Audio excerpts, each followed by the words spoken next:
কোরআন কারীমের শুরুতেই আল্লাহ তাআলা বলেন যালিকাল কিতাব লা রাইবা ফীহি হুদাল লিল মুত্তাকিন। এই কিতাব কোরআন, এতে কোনো সন্দেহ নাই। এই কিতাব সকল মুত্তাকিদের জন্য পথ প্রদর্শক। বলেন সুবহানাল্লাহ। কথাটি কার? এই কিতাব কোনো সন্দেহ নেই কার? কোরআন কারীমের প্রতিটি বাক্যের, প্রতিটি শব্দের, প্রতিটি অক্ষর মহাসত্যের সর্বোচ্চ মানদণ্ডে উত্তীর্ণ। এখানে কোনো সন্দেহ সংশয় তো দূরে থাক, সন্দেহ সংশয় হবার কোনো সুযোগই নাই। সুবহানাল্লাহি বিহামদিহি। এই কোরআন কারীমের মধ্যে, এই কোরআন আল্লাহর হাবিব আখির নবী মুহাম্মদ সাল্লাল্লাহু আলাইহি সাল্লামের সর্বশ্রেষ্ঠ মুজিজা। কেমন মুজিজা? মুজিজাতুন খালিদাতুন সারমাদিয়াতুন ইলা ইয়াউমিল কিয়ামাহ। রাসূলুল্লাহ ১৫০০ বছর আগে যে মুজিজা রেখে গেছেন, এই কোরআন কিয়ামত তক অবিকৃত অবস্থায় পৃথিবীতে থাকবে। বলেন সুবহানাল্লাহ। কোরআন কারীম সকল সন্দেহের ঊর্ধ্বে, সংশয়ের ঊর্ধ্বে। সুবহানাল্লাহ বলবেন না? চারটি দৃষ্টিকোণ থেকে। কয়টি দৃষ্টিকোণ? খুব মনোযোগ দেন। এক, এ কোরআন হচ্ছে কোনো সন্দেহ নাই, ইন্নাহু হুয়াল হক ফি নাফসিহি। সুবহানাল্লাহ। ইন্নাহু সিফাতুম মিন সিফাতিল্লাহি আযজা ওয়া জাল। এটা মহান আল্লাহর সিফত। কোরআন নিজেই মহাসত্য, নিজের সত্যতার প্রমাণ নিজেই দেয়। সুবহানাল্লাহি বিহামদিহি। ইন্নাহু সিফাতুম মিন সিফাতিল্লাহ। এ কোরআন আল্লাহর সিফত। ইন্নাহু মুনাজ্জাল মিন ইনদিল্লাহ। মহান আল্লাহর কাছ থেকে প্রেরিত, অবতীর্ণ। চার, ইন্নাহু কালামুল্লাহ গায়রু মাখলুক ওয়ালা মুহদাস। এটা আল্লাহর কালাম, এটা সৃষ্ট নয়, এটা সৃষ্টি নয়, মাখলুক নয়। আল্লাহর কালাম, আল্লাহর সিফাত, আল্লাহর নূর। এই দৃষ্টিকোণ থেকে কোরআন হচ্ছে সকল সন্দেহের ঊর্ধ্বে, মহাসত্যের সর্বোচ্চ মানদণ্ডে উত্তীর্ণ। বলেন সুবহানাল্লাহ। বিষয়টি বুঝাবার জন্য আমি স্পষ্ট করে দিচ্ছি। আল্লাহর আখিরি নবী, নবীগণের মাথার তাজ, নূর নবীজি আমার মুহাম্মদ সাল্লাল্লাহু আলাইহি ওয়াসাল্লাম ১৫০০ বছর আগে আল্লাহর দ্বীনের দাওয়াত দিয়েছেন গোপনে ৩ বছর। জোরে বলেন কয় বছর? প্রকাশ্যে দেন নাই। সেই ৩ বছরের মধ্যেই একজন দুইজন নয়, কুরাইশদের সর্বশ্রেষ্ঠ ৪০ জন ঈমান এনে মুসলমান হয়ে গেছেন। বয়স্কদের মধ্যে ঈমান আনলেন প্রথম আবু বকর সিদ্দিক রাদিয়াল্লাহু তাআলা আনহু। নারীদের মধ্যে প্রথম ঈমান আনলেন হযরত খাদিজাতুল কুবরা। কিশোরদের মধ্যে প্রথম ঈমান আনলেন হযরতে আলী। এইভাবে হযরতে খাব্বাব, খুবাইব, আম্মার, ইয়াসের, সুমাইয়া একজন দুইজন নয়, একে একে ৪০ জন ঈমান এনে ইসলামের পতাকার তলে আশ্রয় নিলেন। এমন সময় আল্লাহর পক্ষ থেকে নির্দেশ আসলো, ওয়া আনযির আশীরাতাকাল আকরাবিন। হাবিব মুহাম্মদ সাল্লাল্লাহু আলাইহি ওয়াসাল্লাম আর গোপনে নয়, এবার প্রকাশ্যে আপনি ইসলামের দাওয়াত দিন, নিকটের লোকদেরকে ডেকে সতর্ক করুন। রাসূল করিম সাল্লাল্লাহু আলাইহি ওয়াসাল্লাম কোনো একজন সাহাবীকে, কোনো মতে বেলাল আর কারো মতে হযরত আলী ইবনে আবি তালিবকে বললেন, তুমি মক্কার অলিতে গলিতে ঘোষণা দাও, আমি মক্কার কুরাইশ নেতাদের সাথে কথা বলতে চাই, তারা যেন সাফা পাহাড়ের কাছে চলে আসে। আপনারা যারা হজ করেছেন তারা জানেন, একটা সাফা আর একটা মারওয়া। এখানে সাই করা ওয়াজিব। সাই করা কি ওয়াজিব? আমরা আসলে টের পাই না। সাফা থেকে মারওয়া, মারওয়া থেকে সাফায় 7টা চক্কর দেই, দৌড়াই। পথ কিন্তু কম না, 3.5 কিলোমিটার হয়। কত? আপনার কথা বলছেন না কেন? বোঝা যায় না কথা? আমি তো কবরস্থানে না, মাহফিলে। ভুলে গেছেন নাকি আপনারা? জবাব দিতে হবে। কতটুক হয়? কিন্তু হাজিরা আল্লাহর ধ্যানে মগ্ন থাকার কারণে টের পায় না। সুবহানাল্লাহ। রাসূলুল্লাহ ডেকেছেন শুনে সমস্ত কুরাইশরা চলে এসেছে, নেতারা। কুরাইশদের নেতা ছিল 7 জন। কয়জন? আবু জাহাল, আবু সাফওয়ান, উতবা, শাইবা, মুগীরা, আবুল বুখতারি, আবু লাহাব, আবু সুফিয়ান। তখন আবু সুফিয়ান তো মুসলমান হয় নাই। কয়জন? 7 জন নেতা ছিল যারা মক্কার কুরাইশদেরকে নেতৃত্ব দিত। এই এক একজন নেতা কত বিচক্ষণ ছিল, ঐতিহাসিকরা বলে এই এক একজন নেতার এত রাজনৈতিক প্রজ্ঞা ছিল, গোটা বিশ্বকে নেতৃত্ব দেবার জ্ঞান রাখত। কথা বুঝতে পারছেন? কয়জন? 7 জন। ফার্স্ট ইন কমান্ড ছিল Abu Jahl, second in command ছিল আবু সাফওয়ান। এই 7 জন উপস্থিত, কারণ রাসূলুল্লাহর সাথে তখনও তাদের কোনো দ্বন্দ্ব শুরু হয় নাই। দাওয়াত তো হয়েছে গোপনে। কথা বুঝতেছেন ভাই? ঘুমাচ্ছেন না তো? কে কে ঘুমান একটু হাত উঠায় দেখান আমাকে। একজন হাত উঠেছে। আমার ভাইয়েরা, সাফা পাহাড়ের চূড়ায় রাসূলুল্লাহ দাঁড়ালেন। নিচে সব দাঁড়িয়ে আছে কুরাইশ নেতারা। আল্লাহর হাবিব বললেন, ও মক্কার কুরাইশেরা, যদি আমি বলি সাফা পাহাড়ের অপর পৃষ্ঠে সশস্ত্র সৈন্যবাহিনী দাঁড়ায় আছে, একটু পরেই তারা এপারে আসবে, তোমাদেরকে হত্যা করবে, আমার কথা বিশ্বাস করবে কিনা? সিরাতের কিতাব সাক্ষ্য দেয়, যখন কুরাইশরা দল বেঁধে সাফা পাহাড়ের পাদদেশে এসেছে, সাফা পাহাড়ের সামনে এসেছে, যখন তারা দেখলো সাফা পাহাড়ের চূড়ায় রাসূলুল্লাহ দাঁড়ায় আছেন, এক বাক্যে তারা স্লোগান দিতে লাগলো, যা আমিনুনা, মহাসত্যবাদী, আমানতদার, জিন্দিগিতে একটা মিথ্যা কথা যিনি বলেন নাই, আমাদের প্রিয় মুহাম্মদ সাল্লাল্লাহু আলাইহি সাল্লাম এসেছেন, আজকে তিনি আমাদেরকে ডেকেছেন। সুবহানাল্লাহ। সব দাঁড়িয়ে আছে। রাসূলুল্লাহ বললেন, আমি যদি বলি পাহাড়ের অপর পৃষ্ঠে সশস্ত্র সৈন্যবাহিনী দাঁড়ায় আছে, মোক্ষম সময়ে তারা এপারে আসবে আর তোমাদের হত্যা করবে, আমার কথা কি বিশ্বাস করবে?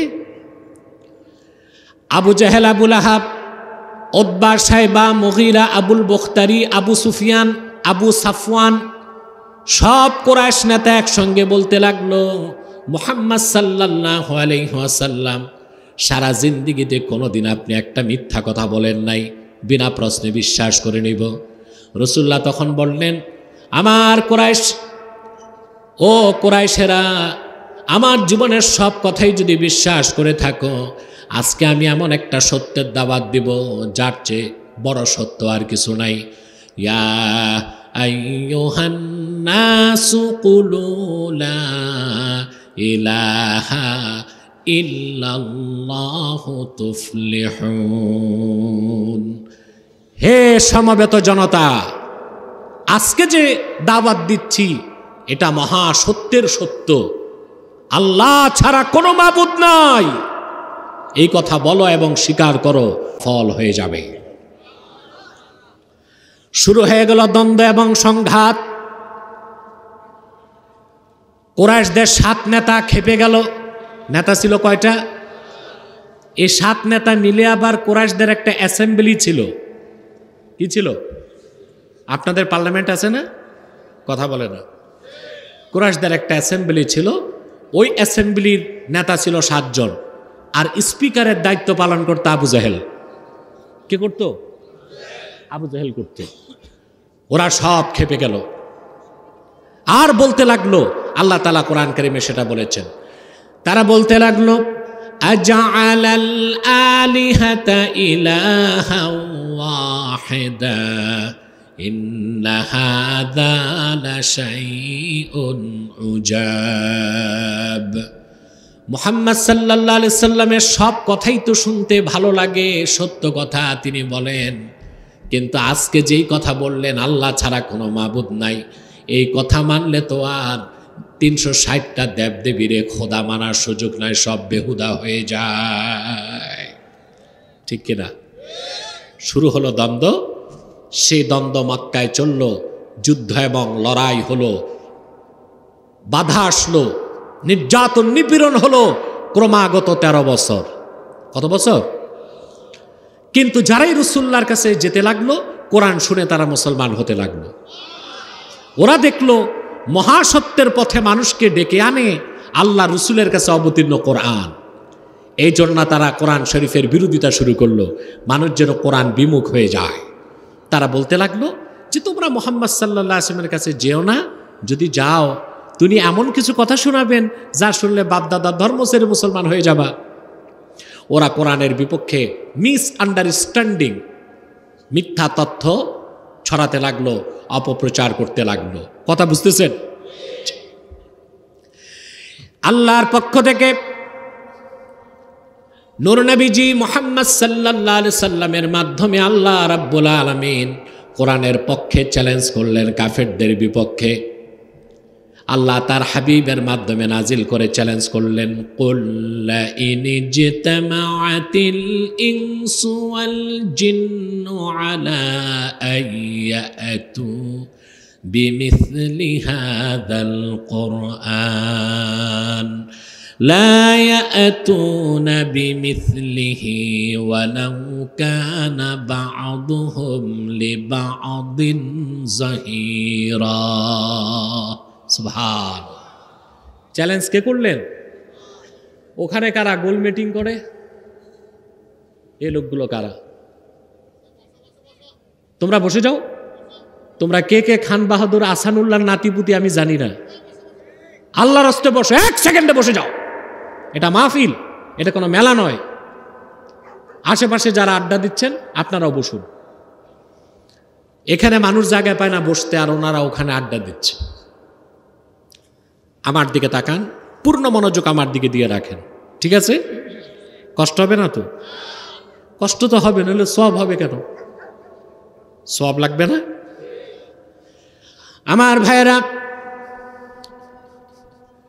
রাসূল করিম সাল্লাল্লাহু আলাইহি ওয়াসাল্লাম আল্লাহর পক্ষ থেকে চ্যালেঞ্জ ঘোষণা করলেন। আল্লাহ ডেকে বললেন, মুহাম্মদ সাল্লাল্লাহু আলাইহি সাল্লাম আপনি বলুন, লা ইন জিতামাআতিল ইনসু ওয়াল জিন, তাম পৃথিবীর সব মানুষ আর সব জিন যদি ঐক্য জোট করে। কি করে? জোট বুঝেন? জোট আর ভোট বাঙালির চেয়ে বেশি বুঝে কারা? এত রাজনৈতিক চর্চা বাংলাদেশে 4 স্টলে হয়, তার 10 ভাগের 1 ভাগ ইউরোপ আমেরিকাতে হয় না। আপনার আমেরিকায় দল আছে কয়টা? 3-4টা। হ্যাঁ, ব্রিটেনে দল পাবেন কয়টা? 1 ডজন পান কিনা সন্দেহ আছে। সিঙ্গাপুরে মাত্র 2টা দল। বাংলাদেশে আছে 147টা রাজনৈতিক দল। এমন দলও আছে যেই দলে যিনি নির্বাচনে দাঁড়াবেন তার বউয়ের ভোটটাও সে পায় না। সদস্য গুনলে দেখবেন 3 জন দলের, সভাপতি, সেক্রেটারি, দরজার দারোয়ান। রাজনৈতিক দল একটা আছে, এরকম দল আছে 147টা। আপনাদের চেয়ে বেশি জোট আর ভোট বুঝে কারা? আপনারা জোট করেন, তারপর ভোট, জোট उसके बाद ভোট, उसके बाद सब झूठ, তারপর সব মিথ্যা, সব কি? ধোঁকাবাজি আর প্রতারণা। এই 50 বছরে তো এই দেশের আলেম ওলামা, পীর মাশায়েখ, ইসলামপন্থীরা শুধু ধোঁকাই খাইল। দাবি দাবা কিছুই তো আদায় করতে পারে নাই। অন্যদের ক্ষমতায় যাবার সিঁড়ি হয়েছে তারা, কিন্তু তারা ক্ষমতায় যেতে পারে না। এই জন্য বলছি জোট, ভোট, তারপরে সব ঝোট। তা আপনারা জোট ভালো বুঝেন, ঠিক কিনা?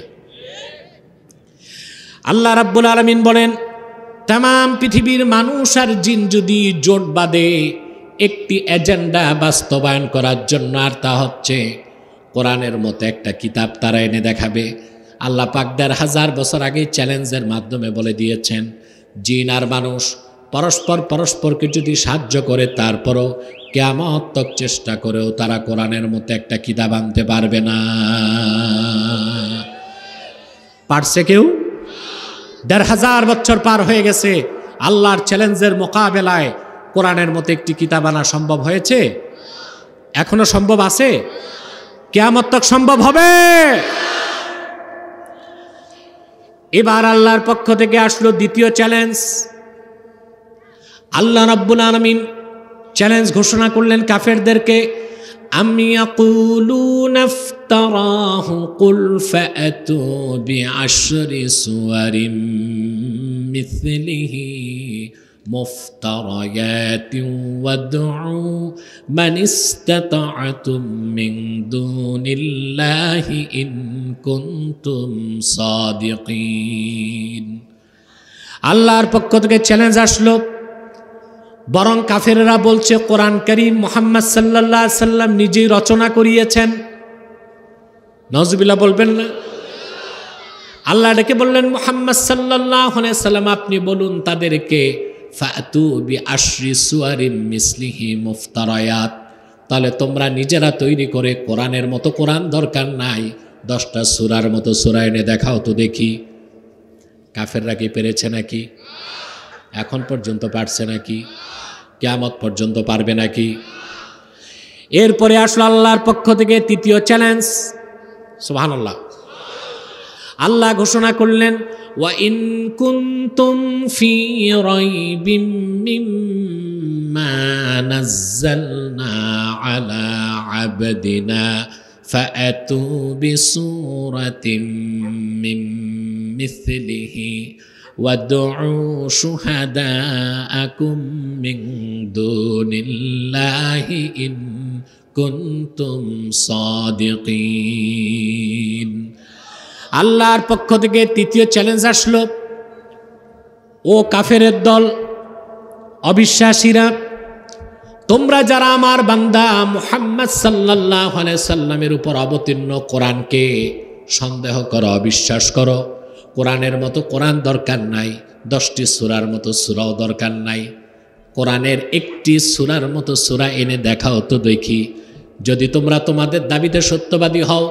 এখানে আল্লাহ শুধু মক্কার কাফেরদেরকে চ্যালেঞ্জ করেন নাই, আল্লাহ বলে দিয়েছেন ওয়াদউ শুহাদাআকুম মিন দুনিল্লাহ, আল্লাহকে বাদ দিয়া যত বন্ধু বান্ধব আছে, সহযোগিতাকারী তোমাদের আছে আরবে, আরবের বাইরে, ইয়ামানে, দামেস্কে, শামে, পারস্যে, রোমে, মিশরে, সুদানে, দুনিয়ার যেখানে তোমাদের যত সহযোগিতাকারী আছে, বন্ধু আছে, পণ্ডিত আছে, স্কলার আছে, দার্শনিক আছে, কবি আছে, বিজ্ঞানী আছে, সবাইরে ডাকো।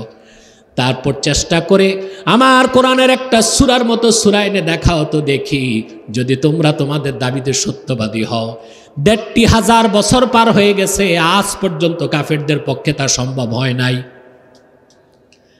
এখনো সম্ভব না। কিয়ামত পর্যন্ত আল্লাহর এই তৃতীয় চ্যালেঞ্জের মোকাবেলাও কেউ করতে পারবে না।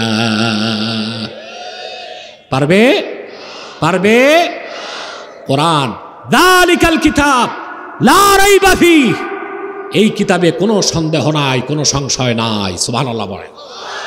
কোনো সন্দেহ নাই, কোনো সংশয় নাই। এবার একটি সূক্ষ্ম কথা বলি, আপনাদের যাদের মাথায় খোপরিতে দেমাগ আছে ওরা বুঝবেন, বাকিরা বুঝবেন না। কিন্তু আমি জানি এখানে আশেপাশে অনেক মাদ্রাসা, স্কুল কলেজের ছাত্র, আপনার যথেষ্ট এডুকেটেড এবং কোয়ালিফাইড শ্রোতা। আলহামদুলিল্লাহ, আলহামদুলিল্লাহ কইতে চায় না। মেয়াদ দ্রব্য মূল্যের দাম বাড়ছে, খাইতে তো আর কম খাও না, কথা বলে না। দাম বাড়তেছে দ্রব্য মূল্যের, তাতে কি বাঙালি এখন 2 বেলা খায় না 3 বেলাই খায়? আর দাওয়াত খাইতে গেলে তো হুশ থাকে না, জম্মের খাওয়া খায়, ঠিক কিনা? সম্মানিত শুধু খেয়াল করে দেখেন, 3টি চ্যালেঞ্জের মোকাবিলাতে কাফেররা হেরে গেল। কথা বলেন। আল্লাহ তার রাসূল মুহাম্মদ সাল্লাল্লাহু আলাইহি সাল্লামের বিপক্ষে যারা ছিল, ১,৫০০ বছর আগের কাফের, মুশরিক, ইহুদি, নাসারা, সমস্ত অবিশ্বাসী, তাদেরকে আল্লাহ 3বার চ্যালেঞ্জে বলছেন, ইনকুন্তুম সাদিকিন, ইনকুন্তুম সাদিকিন, ইনকুন্তুম সাদিকিন, যদি তোমরা তোমাদের দাবিতে সত্যবাদী হও। বলছেন না?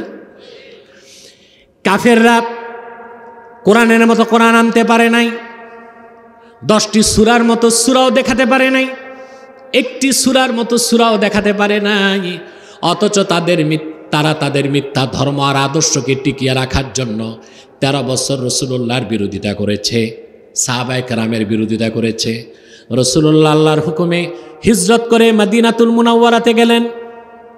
মদিনাতুল মুনাওয়ারাতে যাবার পরে মক্কার কুরাইশ কাফেররা, মদিনা মুনাওয়ারার ইহুদিরা এবং আশেপাশের মক্কা এবং মদিনা মুনাওয়ারার আশেপাশে আরবে যত কাফের মুশরিক ছিল, তারা আল্লাহর রাসূল ও সাহাবায়ে কেরামের বিরুদ্ধে যুদ্ধ করেছে, একটি দুইটি নয়। গাজওয়া, সারিয়া, জুয়ুস এবং বুউস, এই 4 প্রকার যুদ্ধ করতে হয়েছে। রাসূলুল্লাহর জামানায়, নূরের জামানায় ইসলামের বিপক্ষে যারা কাফের মুশরিক শত্রু ছিল, রাসূলুল্লাহর হুকুমে গাজওয়া, সারিয়া, জুয়ুস এবং বুস হয়েছে। এইরকম যুদ্ধ হয়েছে, একটা দুইটা নয়, প্রায় 80টার কাছাকাছি। এই যুদ্ধগুলোর মধ্যে বড় বড় যুদ্ধ ছিল উহুদের যুদ্ধ, বদরের যুদ্ধ, খন্দকের যুদ্ধ, হুনাইনের যুদ্ধ, ঠিক কিনা বলেন? শুধুমাত্র হিজরতের 2 বছর পরে মদিনাতুল মুনাওয়ারার নিকটবর্তী জায়গা, মদিনাতুল মুনাওয়ারা থেকে 80 কিলোমিটার দূরে একটা জায়গা, তার নাম বাদার। ওই বদরে হয়েছিল ইসলামের প্রথম পূর্ণাঙ্গ যুদ্ধ। সেই একটি যুদ্ধেই তো আবু জেহেল সহ কুরাইশদের 70 নেতা জীবন দিয়েছে। তারপরে আরও কতগুলো যুদ্ধ হয়েছে।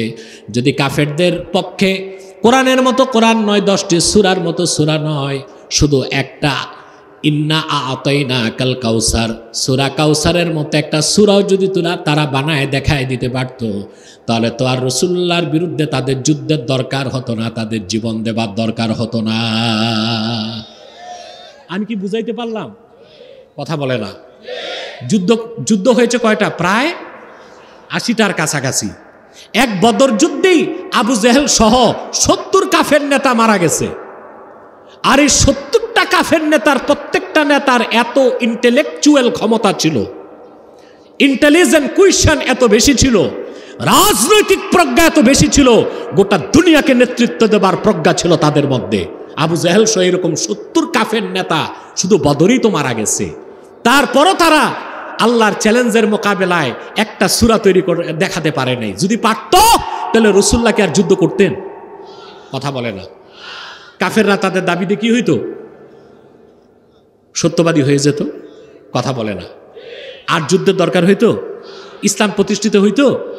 কিন্তু সমস্ত কাফেরদের পক্ষে সূরা কাউসারের মতো একটা ছোট্ট সূরাও তৈরি করে দেখানো 1500 বছর আগে সম্ভব হয় নাই।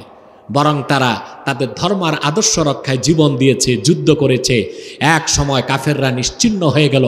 1500 বছর আগে আল্লাহ ইসলামকে পরিপূর্ণ করে বিজয়ী করে দিলেন। যেখানে 1500 বছর আগে আরবের কাফেররা একটা সূরার মতো সূরা বানাইতে পারল না, 1500 বছর পর এখন কি আর সম্ভব? না আরও সম্ভব? আরও অসম্ভব। কিয়ামত তো আরও সম্ভব। কারণ সেই কুরাইশদের মাতৃভাষা ছিল আরবি, ঠিক কিনা? আরবি সংস্কৃতিতে, আরবে তাদের জন্ম, আরবি সংস্কৃতিতে লালিত পালিত, আরবি ভাষা ছিল তাদের মাতৃভাষা।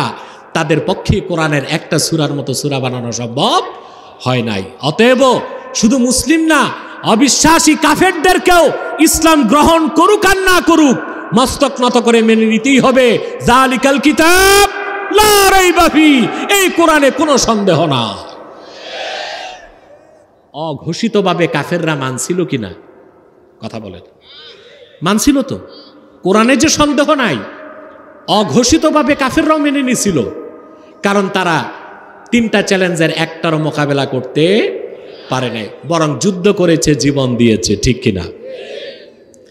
আমার ভাইয়েরা, কোরআন কারিমে কোনো সন্দেহ নাই, সংশয় নাই। 4টি দৃষ্টিকোণ থেকে। তার প্রথমটি হচ্ছে ইন্নাহু হুয়াল হক ফি নাফসিহি, কোরআন নিজেই মহাসত্য। সব কিছু প্রমাণ করার মানদণ্ড কোরআন। কোরআনকে প্রমাণ করার মতো কোনো সত্য নাই, কারণ সকল সত্যের ঊর্ধ্বে এবং চূড়ান্ত সত্য আল্লাহর কোরআন। প্রত্যেকটা জিনিসকে যাচাই বাছাই করার একটা মানদণ্ড থাকে, থাকে না? জাস্টিফাই করার জন্য, আইডেন্টিফাই করার জন্য। কোরআন শরীফ প্রমাণ করার কিচ্ছু নাই, সব কিছুর প্রমাণ দেয় কোরআন। কোরআন শরীফ প্রমাণ করার কিচ্ছু না। এটা আমাদের শুধু বিশ্বাসীদের কথা না, অবিশ্বাসীরাও মানতে বাধ্য। অবিশ্বাসী যারা কাফের মুশরিক নাস্তিক, তারা সব কিছু প্রমাণ করতে চায় বিজ্ঞান দিয়া। আর বিশ্বাসীদের কথা হচ্ছে জানা, সব কিছুর প্রমাণ নিতে হবে কোরআন দিয়ে, কোরআন থেকে, ঠিক কিনা? এবার দেখেন, যারা কাফের মুশরিক নাস্তিক, তারা সত্যের মানদণ্ড মেনেছে বিজ্ঞানকে। আর যারা সত্যিকার মানুষ, বিবেকবান, প্রকৃত বিজ্ঞানী, প্রকৃত দার্শনিক, বিশ্বাসী, তারা সত্যের মানদণ্ড হিসেবে গ্রহণ করেছে আল কোরআন। মনে রাখবেন, কোরআন হচ্ছে অসীম, বিজ্ঞান হচ্ছে সসীম। কোরআন হচ্ছে অপরিবর্তনীয়, বিজ্ঞান হচ্ছে পরিবর্তনীয়। কোরআন হচ্ছে মহাসত্যের মানদণ্ডে উত্তীর্ণ, আর বিজ্ঞান হচ্ছে কিছুটা প্রমাণ, কিছুটা অনুমান।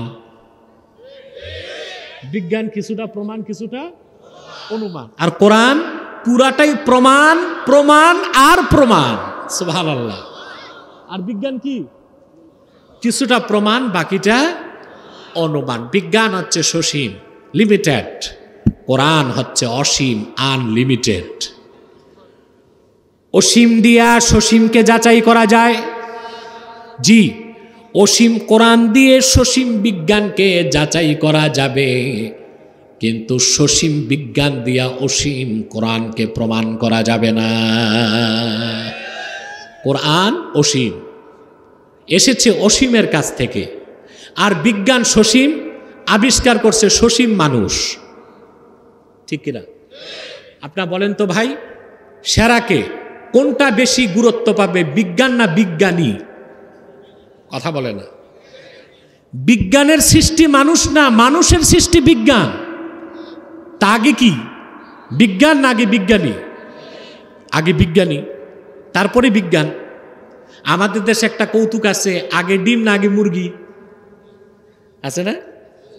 আমি ওই বিতর্কে যেতে চাই না, তবে এটাই বাস্তব, আগে মুরগি তারপর ডিম, ঠিক না? এগুলো নিয়ে ফালতু কথায় আমি যেতে চাই না, তবে এটা ঠিক। বিজ্ঞান থেকে বিজ্ঞানী নয়, বিজ্ঞানী থেকে বিজ্ঞান। যেই বিজ্ঞানী বিজ্ঞান তৈরি করছে, ওর ক্ষমতাই তো সসীম। মানুষ কবি হোক, সাহিত্যিক হোক, দার্শনিক হোক, বিজ্ঞানী হোক, তার জ্ঞান অর্জনের মাধ্যম মাত্র 5টা। আরবিতে তাকে বলা হয় হাওয়াসুল খামসা বা পঞ্চ ইন্দ্রিয়: চক্ষু, কর্ণ, জিহ্বা, নাসিকা এবং ত্বক, ঠিক কিনা বলেন? বিজ্ঞানীর এই 5টা ইন্দ্রিয় না 6টা আছে? কথা বলেন, 5টাই তো। তো বিজ্ঞানীর কাছে যে 5টা ইন্দ্রিয়, ওইটা অসীম না সসীম?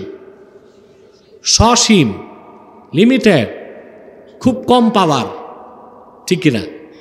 যেমন ভালো করে খেয়াল করেন, নাসাতে বসে বিজ্ঞানী টেলিস্কোপের মাধ্যমে পৃথিবী থেকে গড় দূরত্ব মঙ্গল গ্রহের 27 কোটি কিলোমিটার। কত? গড় দূরত্ব কত? 27 কোটি কিলোমিটার। এখন নাসার বিজ্ঞানী টেলিস্কোপে 27 কোটি কিলোমিটার দূরে মঙ্গল গ্রহে যে ঝড় তুফান হচ্ছে তা দেখে, বুঝলেন? দেখে কি দিয়া? আরে ভাই, যেই বিজ্ঞানী 2 চোখে অন্ধ, ওরে টেলিস্কোপ দিলেই কি আর বায়োস্কোপ দিলেই কি, ও দেখবে কি? তার আসল দেখে কি টেলিস্কোপে না চোখে? চোখে। এই চোখের ক্ষমতা অসীম না সসীম? সসীম, লিমিটেড, কম, সীমাবদ্ধ।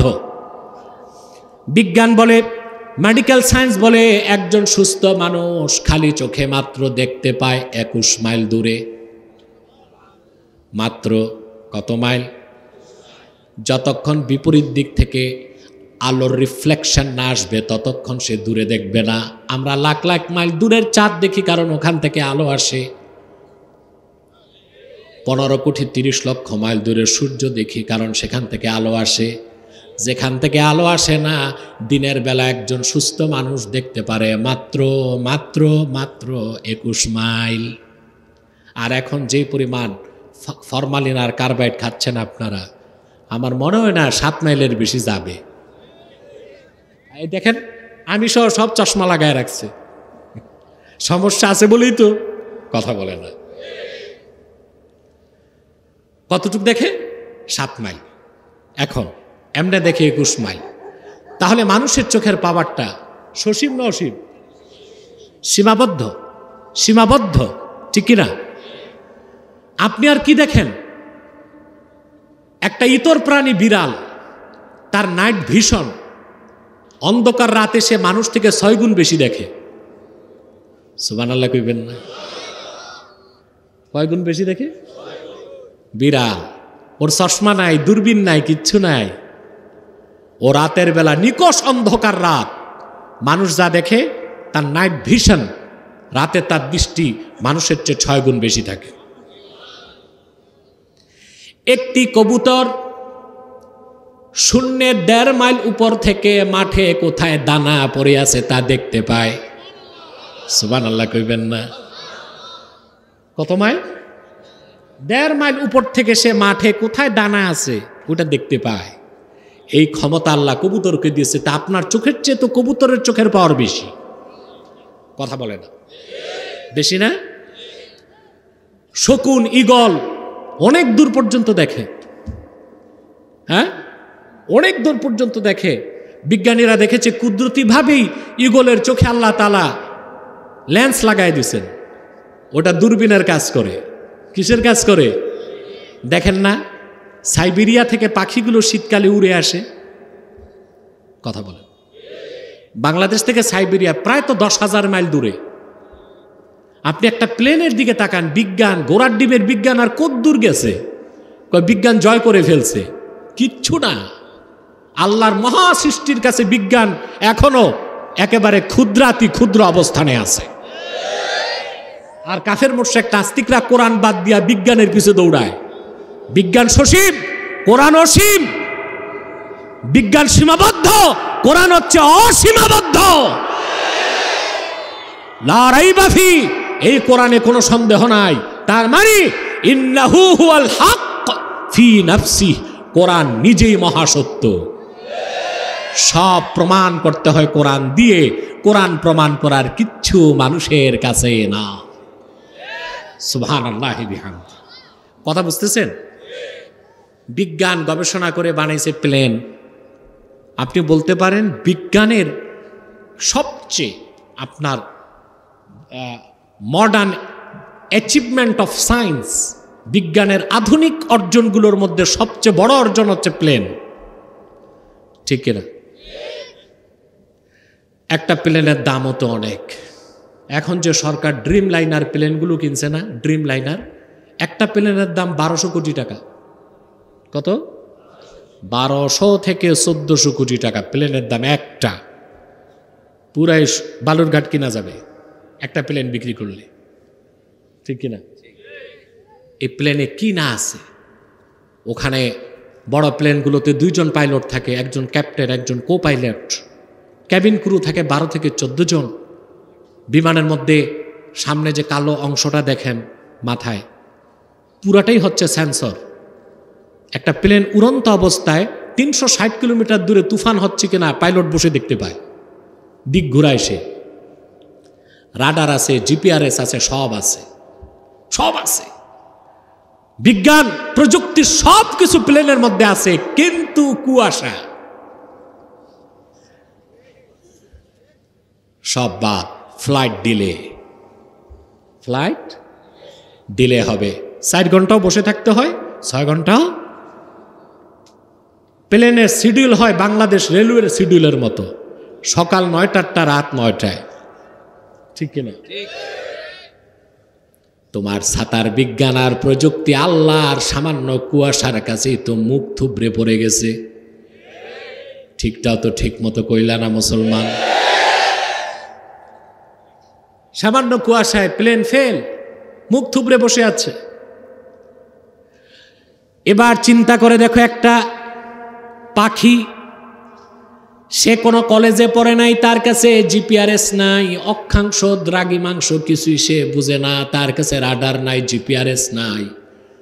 10,000 মাইল পথ পাড়ি দিয়ে সাইবেরিয়া থেকে বাংলাদেশের বিলে চলে আসে। কি কুয়াশা, কি ঝড়, কি তুফান, তার গতিকে আটকাতে পারে না। সাইবেরিয়াতে প্রচণ্ড শীতে তাপমাত্রা থাকে -73 ডিগ্রি সেলসিয়াস, বরফের বরফ। ওখানে খাদ্য পায় না। ওদের মাথায় আল্লাহ বুদ্ধি দিচ্ছেন, খাদ্য টোকাতে হলে বাংলাদেশে যাও। নাকি এখান থেকে সিভিল এভিয়েশন টেলিফোন করে বলছে পাখি ভাইরা আসেন। টেলিফোন গেছিল, কথা বলে না। সিভিল এভিয়েশন ফোন করছিল, সাইবেরিয়ার পাখি ভাইরা আসেন, বাংলাদেশে মোটামুটি শীত আছেন, খায়া লইয়া যান। ওরা বুঝে আমার দেশে সাইবেরিয়াতে প্রচণ্ড শীত, এখন যেতে হবে এশিয়ার দক্ষিণ পূর্বাঞ্চলে। সুবহানাল্লাহ। পাখিগুলো চলে আসে, 1 মাস 2 মাস উদর পূর্তি করে মিঠা পানির মাছ খাইয়া তৃপ্ত হয়। সে বুঝতে পারে তার দেশে শীত কমছে, আবার সে উড়ে এবং যথানিয়মে তার দেশে পৌঁছে যায়। তাহলে সমস্ত বিজ্ঞান ও প্রযুক্তি একদিক রেখে দিল, আল্লাহর সৃষ্ট একটা ইতর প্রাণীর প্রযুক্তির কাছেও তারা হার মেনেছে। ঠিক কিনা?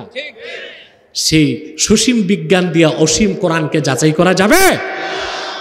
তাহলে বিজ্ঞানী, নাস্তিক, কাফের, মুশরিক, বেঈমান, বুদ্ধিজীবী হোক আর যাই হোক, এগুলো যে নির্বোধ তাতে কোনো সন্দেহ নাই।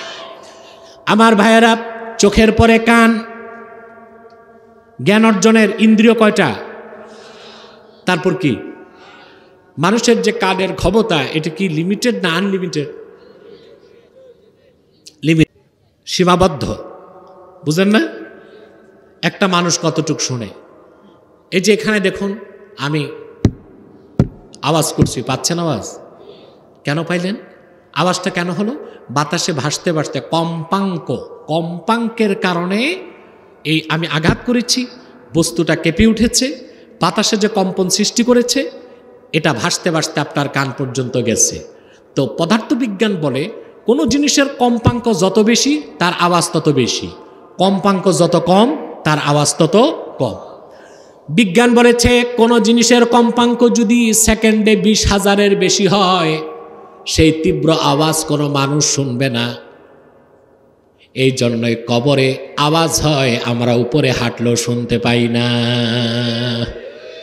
রাসূলুল্লাহ বলেছেন সাল্লাল্লাহু আলাইহি ওয়াসাল্লাম, কোনো মানুষকে যখন কবরে দাফন করা হয়, কাফের মুশরিক বেঈমান তো চিরকালের জন্য জাহান্নামের টুকরায় থাকে।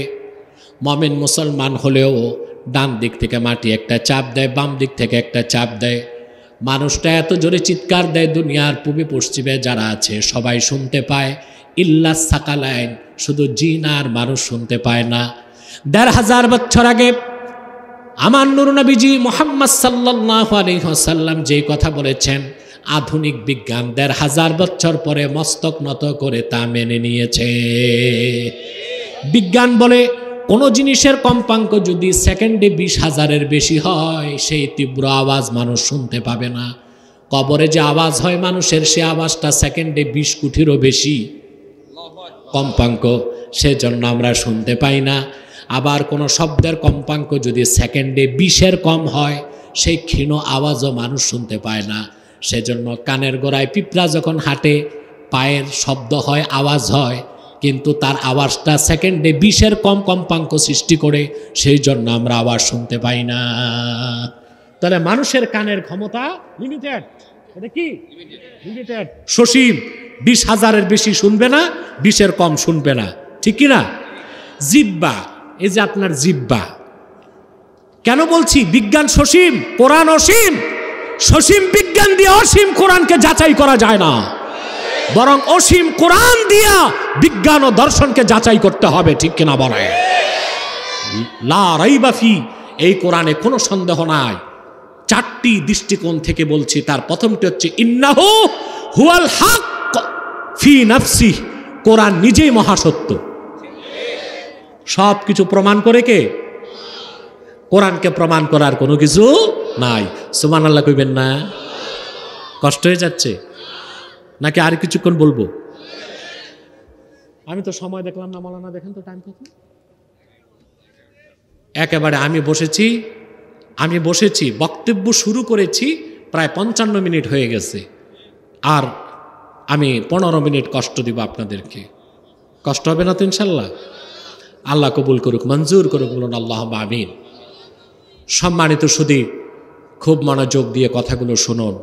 আজকে আমার দেশে ফেসবুক, ইউটিউব এবং ব্লগের মাধ্যমে স্কুল কলেজ না, শুধু মাদ্রাসার ছাত্ররাও নাস্তিক হয়ে যাচ্ছে এই তথাকথিত বিজ্ঞানের খপ্পরে পড়ে। এই জন্য আমার এই 3-4 বছরের আলোচনার মূল বিষয়টাই থাকে বিজ্ঞান ও দর্শনের মিথ্যা ও অসারতাকে প্রমাণ করা, যেন আমার দেশের মুসলিমদের কলিজার টুকরা সন্তানগুলো কাফের মুশরিক নাস্তিক না হইতে পারে। কথা বুঝতেছেন? সম্মানিত সুধী, তো এরপর হচ্ছে জিহ্বা। জিহ্বার পাওয়ার কতটুকু? মেডিকেল সায়েন্স বলে আপনি যে স্বাদ গ্রহণ করতে পারেন, সেই জন্য প্রতিটা মানুষের জিহ্বায় আল্লাহ রাব্বুল আলামিন 10,000 টেস্টিং বার্ড লাগাই দিছেন। সুবহানাল্লাহ কইবেন না? কত হাজার? 10,000 টেস্টিং বার্ড আছে বলে আপনি স্বাদ পান টাঙ্গাইলের চমচম, মুক্তাগাছার মন্ডা, কুমিল্লার রসমালাই, চিটাগাঙ্গের ছুরি মাছের, লইট্টা মাছের শুটকি, ঢাকা নারায়ণগঞ্জে কি আছে আমি জানি না, বেশি বলতেও পারি না, আমি নিজে নারায়ণগঞ্জের, ঠিক কিনা? আর আপনারা আছেন ঢাকায় নাকি? ঢাকা না? আপনারা আছেন ঢাকা, আমি নারায়ণগঞ্জের, আমার জন্মই নারায়ণগঞ্জে, তা নারায়ণগঞ্জের সমালোচনা কেমন করে করি, ঠিক না? নারায়ণগঞ্জের একটা বদনাম সারা দেশে আছে, সন্ত্রাসের কারণে এই একটা বদনাম আছে। এই কলঙ্ক থেকে আল্লাহ নারায়ণগঞ্জকে রক্ষা করুন, বলুন আল্লাহু আমিন। খারাপ মানুষের সাথে ভালো মানুষও নারায়ণগঞ্জে কম নাই, আছে কিন্তু অনেক ভালো মানুষও আছে, ঠিক কিনা? সম্মানিত সুধী, তো এই যে জিহ্বা আপনার, আপনি এর মাধ্যমে স্বাদ নেন, স্বাদ যেন নিতে পারেন সেজন্য আল্লাহ তাআলা টেস্টিং বার্ড লাগাই দিয়েছেন জিহ্বায়। টাঙ্গাইলের সমসম একটা জিহ্বায় না দিয়া কপালে ঘষলে কেমন মজা লাগবে? দিতে হবে কই? জিহ্বায় দিতে হবে, ঠিক কিনা? কিন্তু আপনার স্বাদ কতটুকু সীমিত চিন্তা করতে পারেন? আপনি যত হাজার রকমের খাদ্য খান, স্বাদ পান মাত্র 6টা। করকম? ঝাল, টক, মিষ্টি, ন্যানো, তেতো, পানসা। কয়টা হলো? 6টা। ঝাল, মিষ্টি, টক, ন্যানো, তেতো, পানসা। তবে যারা সিগারেট খায় ওরা আবার 7 নাম্বার কোনো স্বাদ পায় কিনা আমি জানি না। তাহলে আপনার জিহ্বাটাও লিমিটেড, এটা কি কথা বলে না? তারপর হচ্ছে আপনার নাক। নাকের ব্যাপারে আর কি বলবো? আপনার নাকের চেয়ে প্রখর শক্তি রাখে পিঁপড়ার নাক। আপনার আগে ও গ্রাণ পায়, আপনার আগে এসে সে খাদ্য উদ্বোধন করে। তাহলে পিঁপড়ার নাকের পাওয়ার বেশি না আপনার নাকের পাওয়ার বেশি? তারপর চামড়া। চামড়া আর কতটুকু? আপনি যদি একটা মোমবাতি এখানে লাগান তাপ পাবেন, 2 হাত দূরে তাপ লাগবে? তাহলে আপনার ইন্দ্রিয় পাওয়ারটাও খুব কম। পৃথিবীর যত বড় বিজ্ঞানী আর দার্শনিক হোক, তার জ্ঞান অর্জনের মাধ্যম মোটেই 5টা, আর এই 5টার ক্ষমতা সসীম, লিমিটেড, সীমাবদ্ধ। এই জন্য বিজ্ঞান ও দর্শনের জ্ঞানটা ত্রুটিপূর্ণ, সংশয়পূর্ণ, কিছুটা প্রমাণ, বাকিটা অনুমান, সসীম, সীমাবদ্ধ। আর কোরআন অসীমাবদ্ধ, অসীম। সুবহানাল্লাহি বিহামদি, যালিকাল কিতাব লা রাইবা ফি।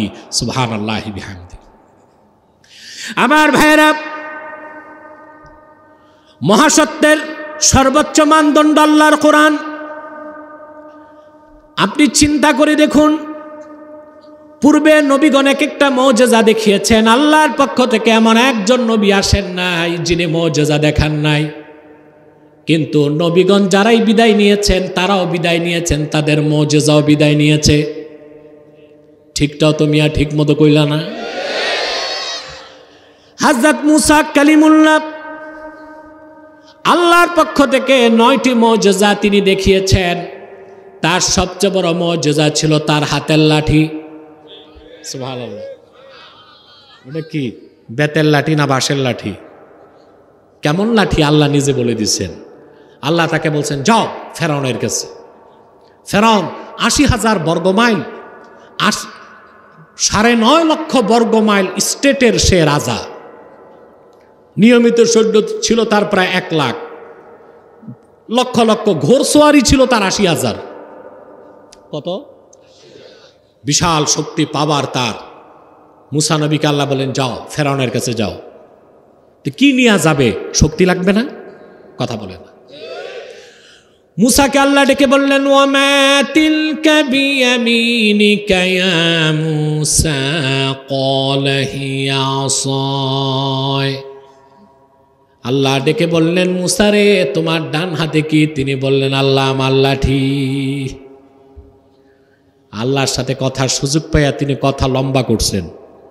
এই লাঠিতে ভর দিয়ে চলি, আমি আমার বকরিগুলোকে পথ দেখাই, আরও অনেক কথা তিনি বলেছেন। আল্লাহ ডেকে বললেন, ক্বালা আলকিহা ইয়া মুসা ফাআলকাহা ফাইযা হিয়া হাইয়াতুন তাসআ। আল্লাহ ডেকে বললেন, মুসা লাঠিটা ছেড়ে দাও।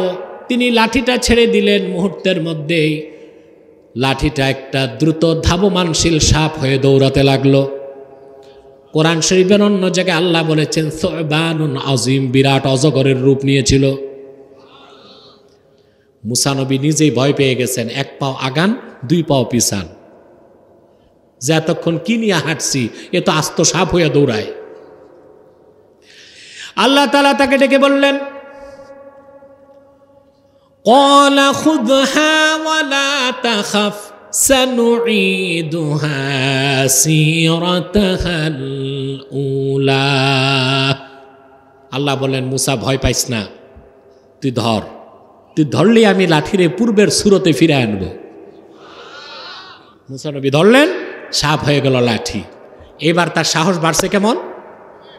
মনে মনে কয়, ফেরাউন তোরে দেখে ছাড়বো, তোর কুদ্দুর পাওয়ার আছে। সুবহানাল্লাহ কইবেন না মিয়া সাহেব? মুসা আলাইহিস সালাম বিদায় নিয়েছেন। মুসা আলাইহিস সালাম চলে গেলেন। তার মুজিজা, সেই লাঠিটা আজকে ইহুদিদের কাছে নাই। যদি থাকতো তাহলে ফিলিস্তিনে হামাসকে মারার জন্য তো আর বোমার দরকার হইতো না, লাঠি চাললেই হইতো। মুসা নবীও গেছেন, তার মুজিজাও চলে গেছে। হযরত দাউদ আলাইহিস সালাম, ইমামে বাইহাকি সুনান বাইহাকিতে হাদিস উল্লেখ করেছেন, আলানাল্লাহুল হাদিদা বিয়াদি দাউদ। আল্লাহর হুকুমে হযরত দাউদ আলাইহিস সালাম যখন লোহা হাতে নিতেন, পানির মতো গলে যেত। আপনি পারবেন লোহা গালাইতে? কথা বলে না। লোহা গালাতে কতটুক শক্তি লাগে জানেন? 3200 ডিগ্রি তাপমাত্রা সেলসিয়াস তাপ। অক্সিজেন অ্যান্ড অ্যাসিটিলিন, এই 2টা গ্যাস এক করলে ওই গ্যাসের নাম অক্সি অ্যাসিটিলিন। ওই গ্যাস দিয়ে আপনি মাখনের মতো লোহাকে কাটতে পারবেন। তাপ লাগবে কত? আরে আমি কবরস্থানে না, মাহফিলে আছি। কত তাপ লাগবে? 3200 ডিগ্রি সেলসিয়াস তাপমাত্রা লাগবে। আর দাউদ আলাইহিস সালামের মুজিজা ছিল, তিনি ছিলেন শাসক। এই যে ওল্ড টেস্টামেন্ট বাইবেলে দাউদকেই বলা হয়েছে K D, king David. King David প্রায় 3000 বছর আগে তিনি এই ফিলিস্তিনে রাজত্ব করেছেন। বাইতুল মুকাদ্দাসকে তিনি সংস্কার করেছিলেন দাউদ আলাইহিস সালাতু ওয়াস সালাম। কথা বুঝতে পারছেন? তিনি যুদ্ধ করতেন, অস্ত্র দরকার হতো, অস্ত্র বানাইতে তার কামারের দোকানে যাইতে হইতো না। লোহা ধরতেন, চাপ দিতেন, গলে যেত। মন মতো তরবারি, ঢাল, তীর, ধনুক তিনি বানায় ফেলতেন। দাউদ আলাইহিস সালাম চলে গেছেন, তার সেই মুজিজা ইহুদিদের হাতে। কথা বলে না। হযরত ঈসা কালিমুল্লাহ, হযরত ঈসা রুহুল্লাহ, তার মুজিজা ছিল তিনি অন্ধ মানুষের চোখে হাত দিলে দৃষ্টি ফিরে পেত অন্ধ। যার মাথা টাক, মাথায় হাত দিলে চুল গজায় যেত। কুষ্ঠরোগীকে হাত দিলে ভালো হয়ে যেত। মাটি দিয়া বানানো পাখি বিসমিল্লাহ বলে ফু দিতেন, পাখি উড়ত। হযরত ঈসা আল্লাহ তারে আকাশে উঠায় নিয়েছেন। ঈসা আছে কই? জোরে বলতে হবে। ইহুদিরা তারে যখন হত্যা করতে গেল মারতে পারে নাই, পারছে? আল্লাহ আসুর ঈসাকে আকাশে উঠায় নিয়েছেন। ইহুদিরা দেখতে ঈসার মতো একজনকে মেরে বলল ঈসা শেষ। আল্লাহ বললেন না, যেটা মারছো এটা ঈসা না, এটা তো মিসা। ঈসা আছে কই? মুসলমানরা আছে ঈসানিয়া, খ্রিস্টানরা আছে মিসানিয়া। মুসলমানরা আছে আর খ্রিস্টানরা আছে মিসানিয়া। খ্রিস্টানদের খ্রিস্টান হইতে যে বিশ্বাস লাগে তার অন্যতম বিশ্বাস হচ্ছে দ্য থিওরি অফ ক্রুসিফিকেশন। এটা বাইবেলের একটা থিওরি, অর্থাৎ তারা বিশ্বাস করে ঈসাকে ক্রুশবিদ্ধ করে হত্যা করা হয়েছিল। এটা মিথ্যা কথা। ঈসাকে হত্যা করা সম্ভব হয় নাই। ঈসার মতো সাদৃশ্য আল্লাহ দিয়েছিলেন অন্যজনকে, ওই লোকটাকে হত্যা করা হয়েছিল। ঈসা চলে গেছেন কিয়ামতের আগে। দামেস্কের জামে মসজিদের ছাদে আল্লাহ ঈসা রুহুল্লাহকে নামাবেন। যখন তিনি আসবেন, নবী পরিচয় আসবেন না, তখন তার পরিচয় হবে উম্মতে মুহাম্মাদী। কিন্তু ভাইয়েরা আমার, সেসব যুবক ভাইয়েরা যারা নাস্তিক হয়ে যাচ্ছ, কাফের হয়ে যাচ্ছ, বেঈমান হয়ে যাচ্ছ, ব্লগারদের খপ্পরে পড়ে ইসলাম ছেড়ে দিচ্ছ, কান পেতে শুনে রাখো। আল্লাহর আখিরি নবী, নবীগণের মাথার তাজ, নূর নবীজি আমার মুহাম্মদ সাল্লাল্লাহু আলাইহি ওয়াসাল্লাম আজ থেকে ১৫০০ বছর আগে দুনিয়ার থেকে বিদায় নিয়েছেন। হায়াতুন নবী হিসেবে জান্নাতুল ফেরদৌস রওজা মুবারকে বিশ্রাম নিয়েছেন। তিনি আল্লাহর পক্ষ থেকে নিয়ে আসা কোরআন উম্মতের জন্য রেখে গেছেন। ১৫০০ বছর সময় পার হয়ে গেছে। রাসূলুল্লাহ ১৫০০ বছর আগে যে মুজিজা রেখে গেলেন, সেই কোরআনের কোনো পরিবর্তন হয় নাই। সেজন্য ১৫০০ বছর আগ থেকে আজ পর্যন্ত পৃথিবীর অগণিত বেশুমার মানুষ কোরআন দেখে দেখে ইসলামের সত্যতা উপলব্ধি করে কালেমা পড়ে মুসলমান হয়ে যাচ্ছে। কিয়ামত পর্যন্ত এই কোরআনের কারণে উম্মতে মুহাম্মদীর সংখ্যা বাড়তেই থাকবে। সুবহানাল্লাহ। বাড়তে বাড়তে কত বাড়বে আপনি চিন্তা করতে পারবেন না। সহিহ আল বুখারী ২য় খণ্ড কিতাবু ফাজাইলুল কোরআনের মধ্যে এসেছে, আল্লাহর হাবিব ইরশাদ করেছেন, আল্লাহর পক্ষ থেকে পূর্বে যত নবী এসেছেন তাদের প্রত্যেকের দ্বারা এমন মুজিজা ঘটতো যা দেখে মানুষ মুসলমান হতো। রাসূলুল্লাহ বলেছেন, আর আমি মুহাম্মদ সাল্লাল্লাহু আলাইহি ওয়াসাল্লামকে আল্লাহ তাআলা যে সর্বশ্রেষ্ঠ মুজিজা দিয়েছেন সেটা হচ্ছে ৩০ পারা কোরআন। ফাআরজু আন আকুনা আকসারাহুম তাবিআন ইয়াউমাল কিয়ামাহ। সুবহানাল্লাহ। আমি রাসূল আশা করি কাল কিয়ামতের দিন কোরআন আমার মুজিজা হবার কারণে হাসর ময়দানে আমার উম্মতের সংখ্যা সবচেয়ে বেশি হয়ে যাবে। রাসূলুল্লাহর উম্মতের সংখ্যা সবচেয়ে বেশি হবে কি কারণে? সুবহানাল্লাহ বলবেন না? সুবহানাল্লাহি বিহামদি। কত বেশি হবে? হাদিস শরীফের মধ্যে এসেছে, আল্লাহর হাবিব ইরশাদ করেছেন, আহলুল জান্নাতি ইশরুন ওয়া বিআতু সাফিন। জান্নাতীদের ১২০টা কাতার হবে। হাসর ময়দানে ১২০টা জান্নাতীদের কাতারের প্রথম ৮০ কাতার হবে আমার উম্মতে মুহাম্মাদী। এটা কিছু মুসলমান বিশ্বাস না করলেও ইহুদিরা বিশ্বাস করে, কাফেররা বিশ্বাস করে। সেজন্য রাসূলুল্লাহর উম্মতের সংখ্যা দিন দিন বেড়েই চলছে। উম্মতে মুহাম্মদীর সংখ্যা কমাতে কাফেরদের চেষ্টা ত্রুটি ছিল? কথা বলেন। বিলিয়ন বিলিয়ন ডলার খরচ করে তারা মুসলিম রাষ্ট্রগুলোতে জন্ম নিয়ন্ত্রণ পরিবার পরিকল্পনা চালু করছে, করে নাই? কথা বলে না। বাংলাদেশে পরিবার পরিকল্পনা আছে না? রাষ্ট্র টাকা খরচ করে না? কথা বলেন। রাষ্ট্র যে টাকাটা খরচ করে এটা কিন্তু বাঙালির টাকা না, এটা বিদেশিরা দেয়। বিদেশিদের এত দরদ কেন? আফ্রিকাতে মানুষ না খেয়ে মরে যাচ্ছে, ওইখানে ওরা টাকা পয়সা দেয় না। বরং আফ্রিকা থেকে সম্পদগুলো চুরি করে ইউরোপ আমেরিকায় নিয়ে আসে।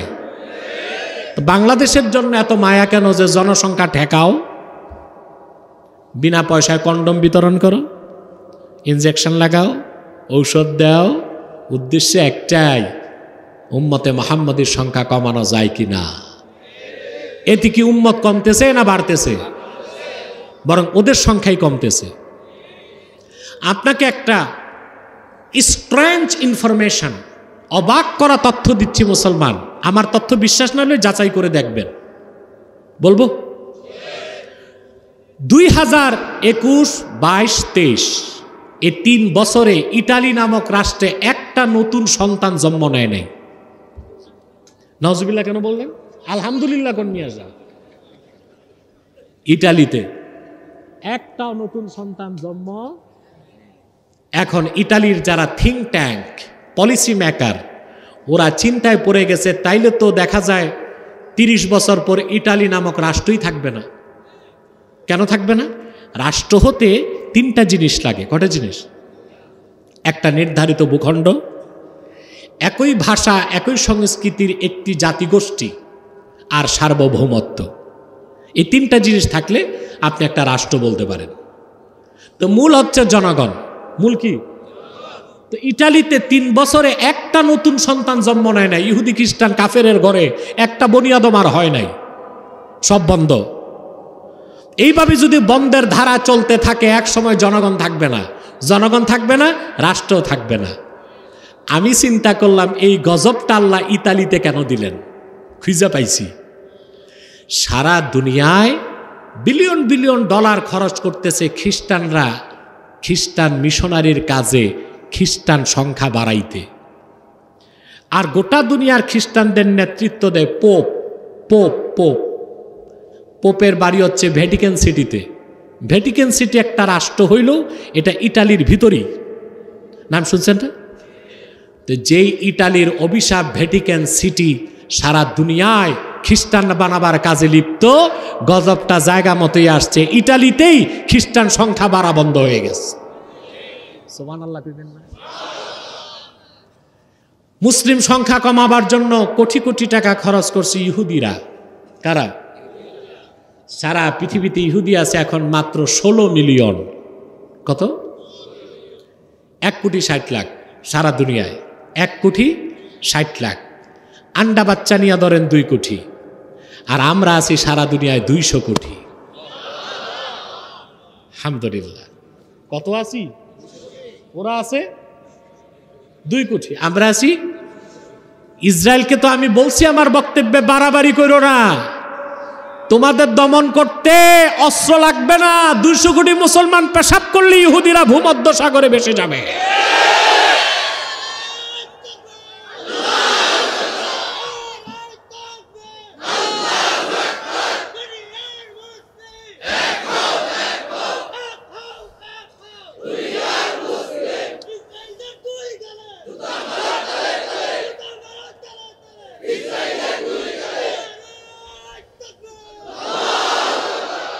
সম্মানিত সুধী, ইহুদিদের সংখ্যা কমতে কমতে আজকে 2 কোটিতে আসছে কেন?